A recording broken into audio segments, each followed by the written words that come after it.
See, it all started in 1977, that is, before liberalization, when government had put a lot of barriers for foreign companies to market in India. And that's when Campa Cola, an Indian brand, came out in market.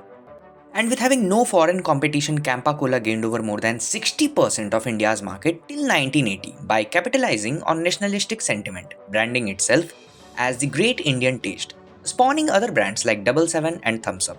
But things changed in 1991, that is, after liberalization, when the global giants like Pepsi and Coca Cola have re entered the market with massive marketing budget and a global dominance image.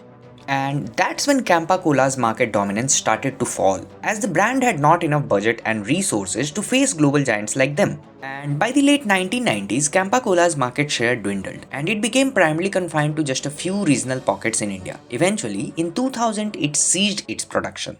And since then, Pepsi and Coca-Cola has ruled over the Indian beverages market. But in 2022, Reliance Industries entered the market and took over the Campa Cola brand, relaunching it in cola, lemon, and orange flavors. And not just that, Reliance Industries is even working upon its branding and image by highlighting the desi local appeal of Campa Cola.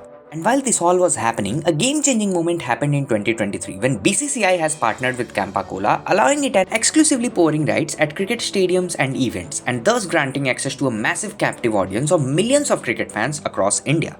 But in this fierce competitive market, the question over here is, will Campa Cola rewrite its cola story with BCCI's power play, or just like the past, will it again face a failure?